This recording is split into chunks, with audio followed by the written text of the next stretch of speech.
Hello and welcome back to another video. Today I wanted to go over something that I get asked quite frequently, and that is backpacking food. What do you take? Where do you get it? And how much does it cost? Well, I'm going to break that down today, and I'm going to share some ultra cheap alternatives that are great to take with you backpacking. If you've looked around the internet for backpacking food or freeze-dried meals, you're gonna find a lot of things like this Peak Refuel, which is a company I routinely use to get dehydrated meals from, or freeze-dried meals, whatever you wanna call them.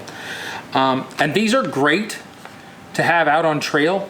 A couple of problems that they present is they are not very budget friendly. This particular meal from Peak is right around 14 bucks before it gets shipped to your house. So it is actually more expensive than even like a meal from a fast food joint.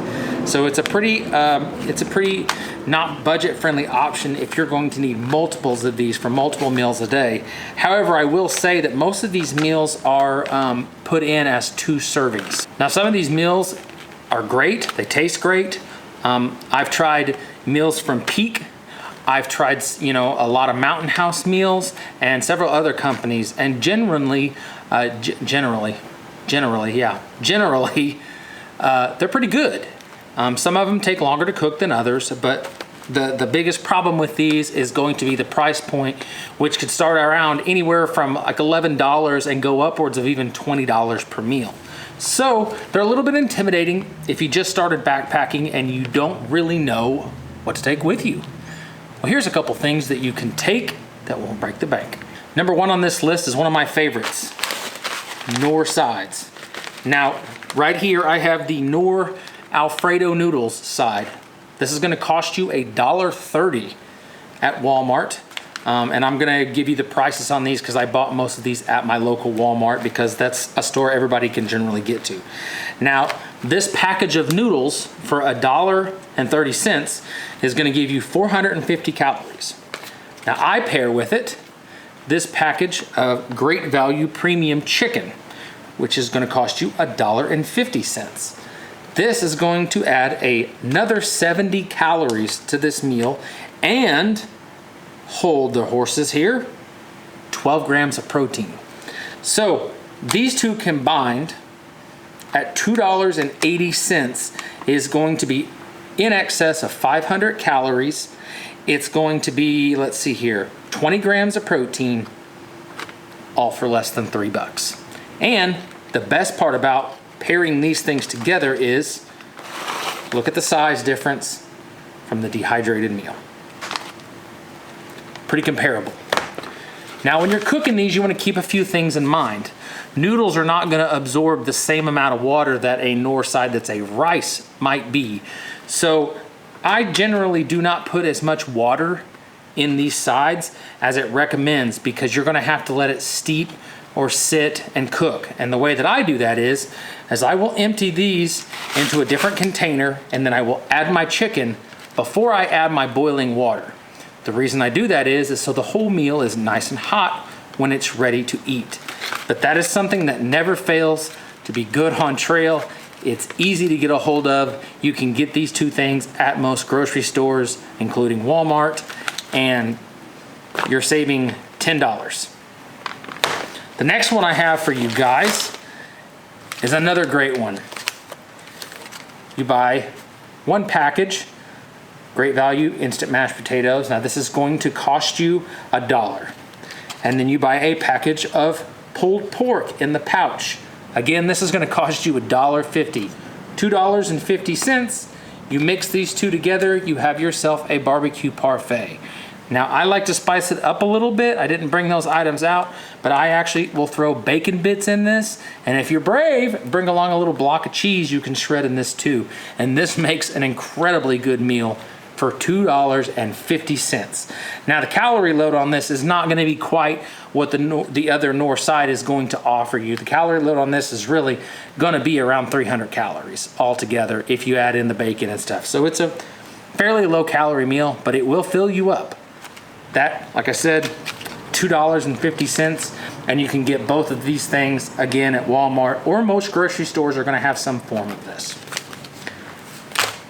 Now, the other thing I want to talk about is I'm trying to move away from cooking these things in gallon freezer bags, in Ziploc bags, because of the plastic, and a lot of people coming out saying that there's chemicals leaching out of the plastic when you put boiling water in there. So I wanted to add into this, I am moving over to these MRE pouches. Now, this package of 10 cost me about 15 bucks to get it to my house on Amazon. So 15 bucks, $1.50 a bag. These don't have any plastic in them.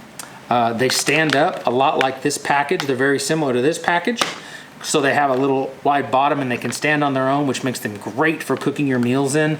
They are reusable and washable. So if you take a few of these out with you, you can use them for your whole trip and just rinse them out. And that saves a lot of trash and a lot of mess from Ziploc bags. The other thing I think I'm going to try, and I'll let you guys know how it goes, I think I'm going to empty my North Sides and my mashed potatoes and whatever into these packages before I leave. That way I don't even have this trash out there. Because like I said, once I finish one meal in these, I can rinse them out, reuse them, and that just is eliminating a whole bunch of trash that I have to pack back out. So you can find these on Amazon. They are MRE pouches. I think I put in dehydrated food bags when I found them. Very easy to find. There's several different brands and amounts that you can get on there. Now, the last budget meal I'm going to share with you guys today is something that I keep in my cabinets all the time, and this makes a great quick lunch option or whatever, and that is these sandwich thins. Have you guys ever seen these before? They're basically like almost like a bun. So it's two pieces of bread, but they're not like fluffy like a normal piece of bread. You can see how thin that is. So you can't smash them.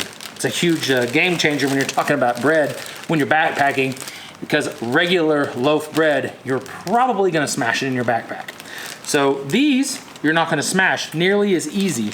So you take one of these, I would recommend removing them from the package that they come in and putting the allotted amount that you need in some type of other container, like a Ziploc bag or something like that. Then I take these, which are the Jif to go peanut butters. So these are individually packaged peanut butters. I believe each one of these has a full serving of peanut butter in them. It's like 1.1 ounces of peanut butter. So you would take one of these, or two if you really like peanut butter, for your sandwich. Okay, non-perishable item, very easy to pack along. And then a small jar of honey. Honey does not need to be refrigerated, and honey is one of the only complex carbs that you can take backpacking that's going to have an immediate effect on your energy levels. It's a lot better than a jelly or a jam.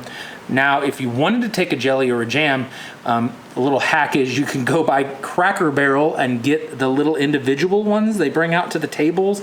I think like Bob Evans and Denny's all have the same things too, the pre-packaged little jellies. You could take those if you didn't want to take honey. You can also get honey in individual packets at a lot of different restaurants, something you could be collecting over time, and it holds its shelf life for quite a while.